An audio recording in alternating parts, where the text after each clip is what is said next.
வணக்கம் and welcome back to my channel. இன்றைக்கி நம்ம ரேஷன் பச்சரிசியில் நல்ல பஞ்சு மாதிரி ரொம்ப சாஃப்டான பன் தோசை எப்படி செய்கிறதுன்னு பார்க்க போகிறோம். எவ்வளோ சாஃப்டாக இருக்குன்னு பாருங்கள். சாப்பிட்றதுக்கு ரொம்ப டேஸ்டியாக இருக்கும். இதுக்கு சைட் டிஷ்ஷே தேவையில்லை, நம்ம அப்படியே சாப்பிட்லாம். இதை எப்படி செய்யலாங்கிறத பார்க்கலாம். ரேஷன் பச்சரிசி 1 டம்ளர் அளவுக்கு நான் எடுத்திருக்கேன்.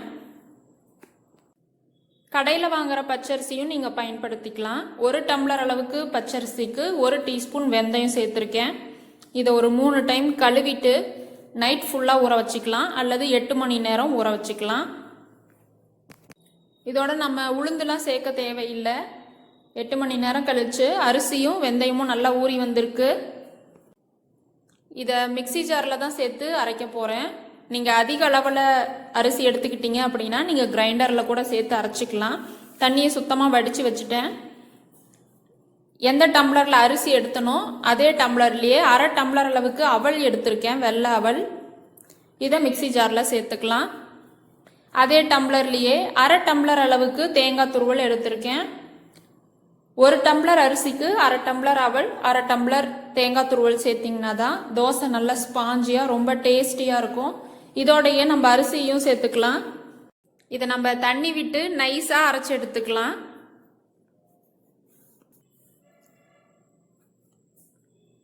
அரைச்சிட்டோம் பாருங்க.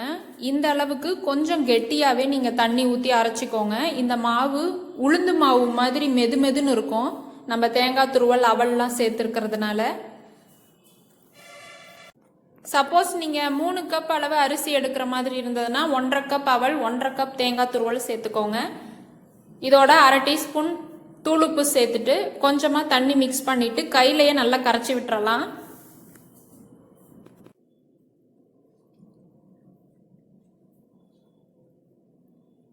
இந்த மாவை நம்ம 8 மணி நேரம் புளிக்க வச்சுக்க போகிறோம்.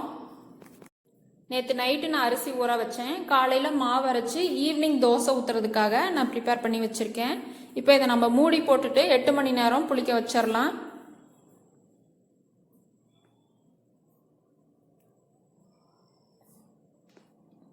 எட்டு மணி நேரம் கழிச்சு பாருங்க, மாவு நல்லா புளிச்சு வந்திருக்கு.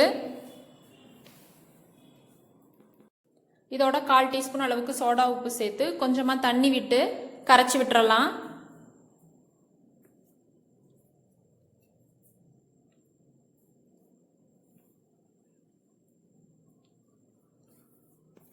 அடுத்தது இதுக்கு நம்ம ஒரு தாளிப்பு ரெடி பண்ண போகிறோம். இந்த மாவில் சேர்க்கறதுக்கு 3 டீஸ்பூன் அளவுக்கு எண்ணெய் சேர்த்துருக்கேன் வானலியில். 1/2 டீஸ்பூன் அளவுக்கு கடுகு சேர்த்துக்கலாம். பொரிஞ்சதும் 2 டீஸ்பூன் அளவுக்கு உளுந்து சேர்க்குறேன். நீங்கள் உடச்ச உளுந்தும் சேர்த்துக்கலாம், அல்லது முழு உளுந்தும் சேர்த்துக்கலாம். நான் முழு உளுந்து சேர்த்துருக்கேன். இந்த அளவுக்கு கலர் மாறினதும் இதில் 3 பச்சை மிளகாயை பொடியாக அரிஞ்சு வச்சுருக்கேன், அதையும் சேர்த்துக்கிறேன். இதை ஒரு 30 செகண்ட்க்கு லோ ஃப்ளேம்லேயே வச்சுட்டு வதக்கிட்டு மாவோட சேர்த்துக்கலாம்.